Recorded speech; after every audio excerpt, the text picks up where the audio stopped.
Good morning, Year 3. Right then, so we are on chapter 11 today of Gangsta Granny, called Cheesy Beans and Sausage. Ben sped home on his bike, not even noticing his burning legs and aching chest. He was going so fast he thought the police might give him a speeding ticket. As the wheels raced round, so did his mind. Could his boring old granny really be a gangster? A gangster granny? That must be why she liked books about gangsters so much. She was one. He slid through the back door just as the familiar Strictly Stars Dancing theme tune blasted out from the living room. It had made it home just in time. But as Ben was about to disappear upstairs and pretend he had been in his bedroom doing his homework, Mum burst into the kitchen. "What are you doing?" she asked suspiciously. "You look very sweaty." "Oh, nothing," said Ben, feeling very sweaty. "Look at you," she continued as she approached him. "You are sweating like a pig." Ben had seen a few pigs in his life, and none of them had been sweating. In fact, pig fans everywhere will tell you that pigs don't even have sweat glands, so they can't sweat. Wow, this book is actually really educational. "I'm not sweating," Ben protested. Being accused of sweating made him sweat even more. "You are sweating. Have you been out running?" "No," replied a now very sweaty Ben. "Ben, don't lie to me. I'm your mother," she said, pointing at herself, a false nail flying off into the air in the process. Her false nails came off a lot. Once Ben had even found one in his microwavable Biella bolognese. "If you haven't been out running, Ben, then why are you sweating?" Ben had to think fast. The Strictly Stars Dancing theme tune was coming to an end. "I was dancing," he blurted out. Dancing? Mum didn't look convinced. Ben was no Flavio Flavioli, and of course he hated ballroom dancing. "Yes, well, I have changed my mind about ballroom dancing. I love it." "But you said you hated it," shot back an increasingly suspicious Mum. Many times. Only the other week you said that you would rather eat your own bogies than watch that rubbish. Hearing you say that was like a dagger through my heart." Mum was becoming visibly upset at the memory. "I'm sorry, Mum, I really am." Ben reached out a hand to comfort her, and another false nail fell onto the floor. "But now I love it. Honestly, I was just watching strictly through the crack in the door and copying all the moves." Mum beamed with pride. She looked as if her whole life suddenly had meaning. Her face turned strangely happy, yet sad, as if this was destiny. "Do you want to be a—" She took a deep breath. "Professional dancer?" "Where's my cheesy beans and sausage, wife?" called Dad from the living room. "Shut your face, Pete." Mum's eyes were wet with tears of joy. She hadn't cried so much since Flavio was kicked out of the show in week 2 last year. Flavio had been forced to partner Dame Rachel Prejudice, who was so podgy, all he could do was drag her around the floor. "Well,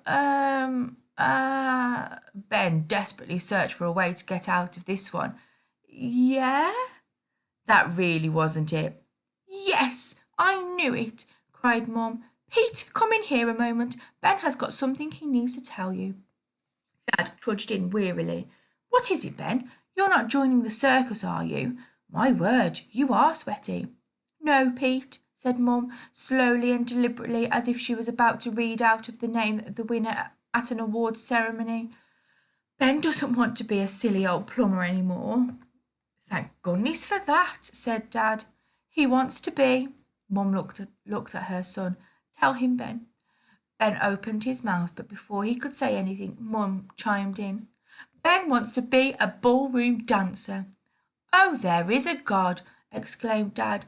He looked up at the nicotine-stained ceiling as if he might catch a glimpse of the Divine One. "He was just practicing in the kitchen," jabbered Mum excitedly, "copying all the moves from the show." Dad looked into his son's eyes and shook his hand manfully. "That's wonderful news, my boy. Your mum and me haven't achieved much in our lives, what with Mum being a nail polisher." "I am a nail technician, Pete," corrected Mum scornfully. "There is a world of difference. Pete, you do know that. Nail technician, sorry, and me just being a boring old security guard because I was too fat for the police. The most excitement I've had all year was when I stopped a man in a wheelchair speeding out of the store with a tin of custard concealed under his blanket. But you becoming a ballroom dancer, well, this is the greatest thing that's ever happened to us. The very greatest, said Mum. The very, very greatest, agreed Dad. Really, it's the very, very, very greatest, said Mum. Let's just agree it's extremely great, said Dad, irritated. Only, I warn you, boy, it's not going to be easy. If you train 8 hours a day, every day for the next 20 years, you might just get on the TV show. Maybe he can do the American version, exclaimed Mum. Oh, Pete, just imagine our boy, a huge star in America. Well, let's not jump the gun, wife. He's not won the British one yet. Right now, we have to think about entering him for a junior competition. You're right, Pete. Gail told me there's one in the town hall just before Christmas. Crack open the sparkling wine, wife. Our son is going to be a cha-cha-cha champion. A naughty word exploded in Ben's head. How on earth was he going to get out of this? Oh dear. Okay then, so your task today is talking about Lady Davenport and her missing ring. She has reported her missing ring to the local police. Your task today is to create a newspaper report on this missing ring. Okay, so yesterday you finished off Granny's story talking all about how she managed to steal Lady Davenport's ring. Okay, so today you're going to be writing a newspaper report. Here are your steps to success, but I will go through those in more detail on this page here. Okay then, so you can see the newspaper report banner with lots of different words that you might be able to, you will have to include in your newspaper report. So you're going to have to set it out in columns, include a headline, include facts and quotations. Okay then, so your steps to success. I can write the name of my newspaper. I can write a headline. I can include an introductory paragraph which includes the 5 W's. I can include a picture with a caption. I can include facts about the main event. I can write in third person and past tense. And lastly, I can include quotes using inverted commas.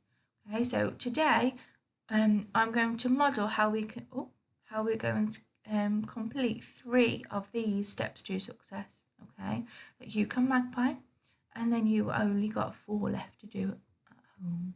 Right then, so this is my newspaper template. I've just quickly put some lines on my screen. So I'm going to start off with my newspaper name. Okay, so my newspaper name needs to be really, really big because that's the name of the newspaper and people want to buy it. So I'm going to say, just going to put it all in capital letters, and I'm going to call it the Daily Gazette. Okay, nice and simple. Don't think I can might be able to make that a bit bigger. There we go. Okay then, so Daily Gazette, there's my newspaper name. Okay, now in this little line here, I'm going to write the date, and I'm also going to say who reported it. So you need to make this writing a little bit smaller than what you've been used to. Okay, so I'm going to put today's date, so Thursday the 7th of May. Oh dear me. Thursday the 7th of May 2020. And then over on this side, I'm going to say who reported it. Reported by, it can be yourself, or I'm going to put John Williams. Okay, don't know anybody called John Williams, but he's reported my newspaper today. And this box here, this is going to be my headline. So again, it needs to be big font, it needs to be in capital letters, and you want something really catchy to catch the reader's attention. So maybe try and get some alliteration in there. So I'm going to use sparkler suspicion. I'm going to put a capital letter, an exclamation mark at the end there. Okay, there we go. Right then, so this section here is for your picture, and then this is for your caption. Okay, now I'm not going to draw a picture because I think it'd be very difficult for me to draw it with just my mouse on my laptop. So you'll be able to draw a wonderful picture here. And then this is where I'm going to start my writing. Now, if we just flick back to our steps to success, we can already highlight off that we have achieved this one. I can write the name of my newspaper. I can write a headline. And now I'm going to do this one. I can include an introductory paragraph which includes the 5 W's. Okay, so if you remember what the 5 W's are, if you do, tell your adult who you are with, and then I'm going to put them on here. So the 5 W's then, so we have got who, what, where, when, and why. Okay, so don't forget those 5 W's. Right then, so let's get started. Now, I'm going to start off with Anne. Try and keep it on the lines if you can. And unexplained. Getting our prefix of on in there. An unexplained incident is reported to have happened on Monday night in Epping Village. Okay, so just a very short sentence to start off with, just to say that an unexplained incident is reported to have happened on Monday night in Epping Village.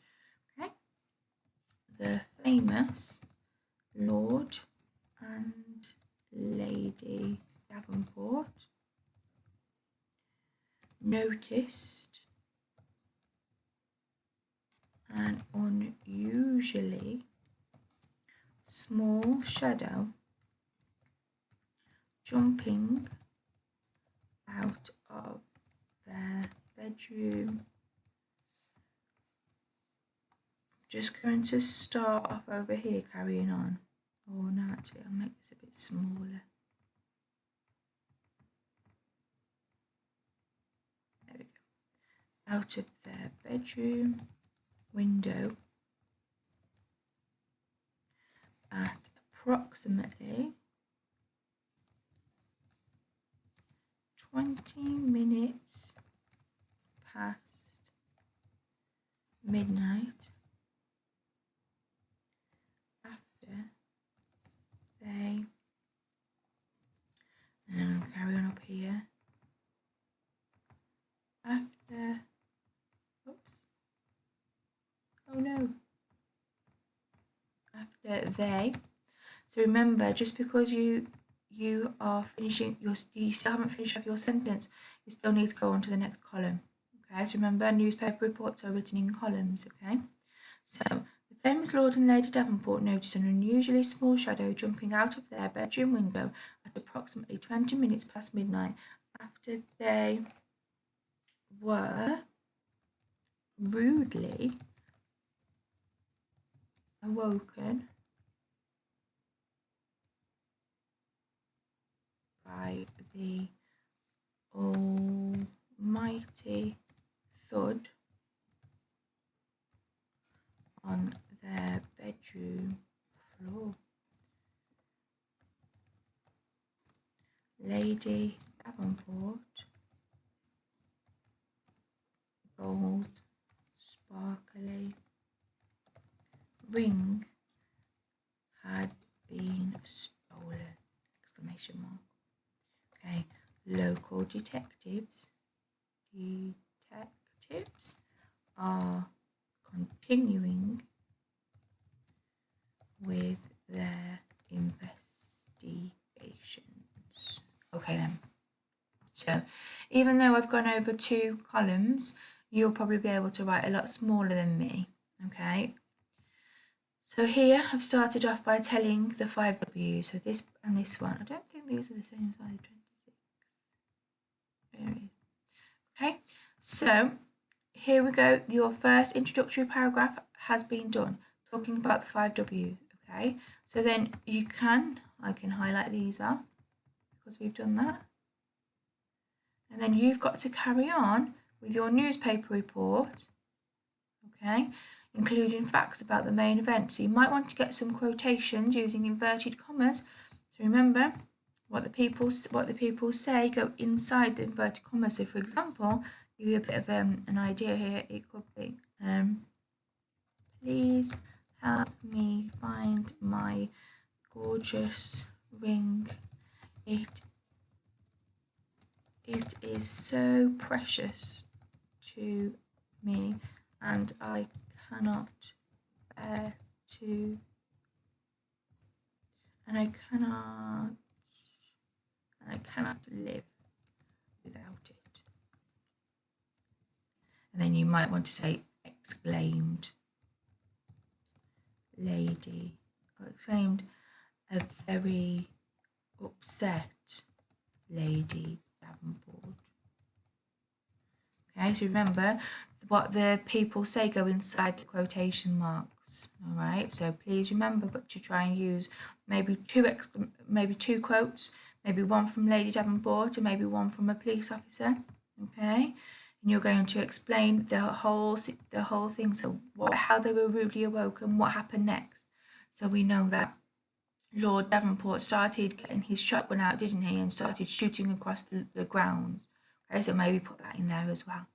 All right then, so can't wait to see all of your newspaper reports. So you've been given a fantastic start there, so you can magpie that, or you can do your own. It's absolutely up to you.